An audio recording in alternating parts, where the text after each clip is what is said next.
ঈদ মানেই special dessert তৈরি করার সময়, আর সেই স্পেশাল ডেজার্টটা যদি হয় শাহি টুকরা তাহলে তো কথাই নেই। আজকে শেয়ার করছি শাহি টুকরার একদম সহজ আর ঝটপট একটা রেসিপি। সম্পূর্ণ রেসিপিটা দেখবেন আর অবশ্যই আমার চ্যানেলটা সাবস্ক্রাইব করতে একদমই ভুলবেন না। শাহি টুকরা তৈরির প্রধান উপকরণ পাউরুটি নিয়ে নিলাম। পাউরুটির স্লাইস নিয়েছি এখানে 8টা। রুটির চারপাশের এই অংশগুলোকে কেটে আলাদা করে নিব। এগুলো সহ তেলে ভাজলে এই সাইডগুলো সহজেই পুড়ে যায় আর খেতে সময় তেতো লাগে। সাইডগুলো কেটে নেওয়া হয়েছে আর এগুলোর যে বাড়তি অংশগুলো আছে এগুলোকে তাওয়ায় বা ফ্রাই প্যানে ভেজে তারপরে ব্লেন্ডার করে একটা বক্সে সংরক্ষণ করে রাখবেন। কাবাব বা পাকোড়া জাতীয় কোনো কিছু তৈরির সময় ব্রেড ক্রাম্বস হিসেবে ব্যবহার করতে পারবেন। আর এখন পাউরুটির স্লাইসগুলোকে ঠিক এইভাবে মাছ বরাবর কেটে নিব। একটা একটা করে সবগুলো কেটে নিয়েছি। এরপর পেস্তা বাদাম নিয়ে নিলাম 1/2 কাপ পরিমাণ, আর এই পেস্তা বাদামগুলো একদম ছোট ছোট মিহি করে কেটে নিব। এরপর শাহি টুকরার জন্য একটা শিরা তৈরি করতে হবে। এর জন্য চিনি নিয়েছি 1/2 কাপ পরিমাণ আর 1/2 কাপ পরিমাণ নিয়েছি পানি। এখন চিনিটা গলে যাওয়া পর্যন্ত ভালোভাবে নেড়ে মেশাতে হবে। চিনিটা গলেই যখন একটা বলক চলে আসবে তখন কিছুক্ষণ নাড়তেই শিরাটা ঘন হয়ে যাবে। আর শিরাটা একটু ঘন হয়ে গেলেই চুলাটা বন্ধ করে 1 চা চামচ পরিমাণ গোলাপ জল দিয়ে দিলাম। এই গোলাপ জলটা দেওয়ার ফলে খুবই সুন্দর একটা ঘ্রাণ হয়।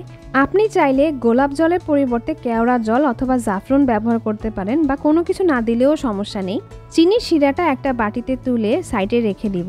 আর ওই একই পাত্রে, যেই পাত্রে আমি চিনি শিরাটা তৈরি করেছিলাম সেই পাত্রে লিকুইড দুধ দিয়ে দিচ্ছি 3 কাপ পরিমাণ আর চিনি দিয়ে দিচ্ছি 1/3 কাপ পরিমাণ।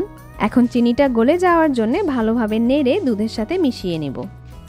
এরপরে দুধে যখন একটা বলক চলে আসবে তখন দিয়ে দিব গুঁড়া দুধ 1/2 কাপ পরিমাণ। গুঁড়া দুধ না থাকলে গুঁড়া দুধের পরিবর্তে কনডেন্স মিল্কও 1/2 কাপ পরিমাণ ব্যবহার করা যাবে। গুঁড়া দুধটা ভালোভাবে নেড়েচেড়ে মিশিয়ে নিতে হবে যাতে কোনো লাম্পস না থাকে। মেশানো হয়ে গেলে চুলার তাপটা একদম কমিয়ে রেখে একটা বাটিতে কাস্টার্ড পাউডার নিয়ে নিলাম 4 টেবিল চামচ। এখন পরিমাণ মতন দুধ দিয়ে এই কাস্টার্ড পাউডারটা মিশিয়ে নিব। ভালোভাবে মেশাতে হবে, কারণ কাস্টার্ড পাউডার কিন্তু শক্ত হয়ে তলায় জমাট বেঁধে থাকে। যাতে জমাট বেঁধে না থাকে সেই রকম ভাবে মেশাতে হবে। এরপর কাস্টার্ড পাউডার মেশানো লিকুইডটা গরম দুধে ঢেলে দিয়ে অনবরত নাড়তে হবে। তা না হলে কাস্টার্ড পাউডারটা সহজেই দুধে দলা পেকে যাবে। ভালোভাবে মেশানোর পরে চুলার তাপটায় বাড়িয়ে দিব। কিছুক্ষণ নাড়ার পরে লক্ষ্য করবেন দুধটা ঘন হয়ে যাচ্ছে, তখন চুলার তাপটা মিডিয়াম করে দিবেন। আর কাস্টার্ডটা যেই পর্যায়ে এরকম ঘন হয়ে যাবে তখনই বুঝে নেবেন কাস্টার্ড হয়ে গেছে আর চুলাটা বন্ধ করে দিবেন। এখন একটা ফ্রাইং প্যানে ঘি দিয়ে দিলাম 1 টেবিল চামচ পরিমাণ আর তেল দিয়ে দিচ্ছি সয়াবিন তেল 1/2 কাপ পরিমাণ। তেলটা একটু গরম হয়ে আসলেই পাউরুটির স্লাইসগুলো দিয়ে দিলাম।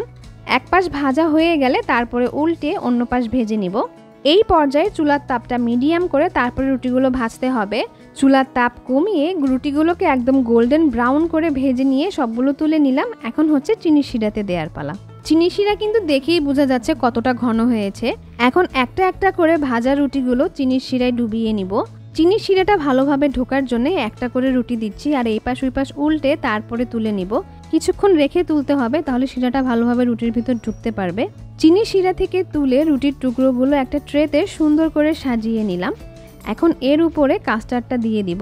এই কাস্টার্ডটা চুলা থেকে নামানোর পরে যখন গরম ভাবটা একদম কমে যায়, এরপর এটাকে আমি ফ্রিজে রেখে একদম চিল ঠান্ডা করে নেই। ঠান্ডা করার পরে এটাকে এখন এই শাহি টুকরার উপর দিয়ে দিচ্ছি আর তার উপর দিয়ে দিচ্ছি কুচানো পেস্তা বাদাম।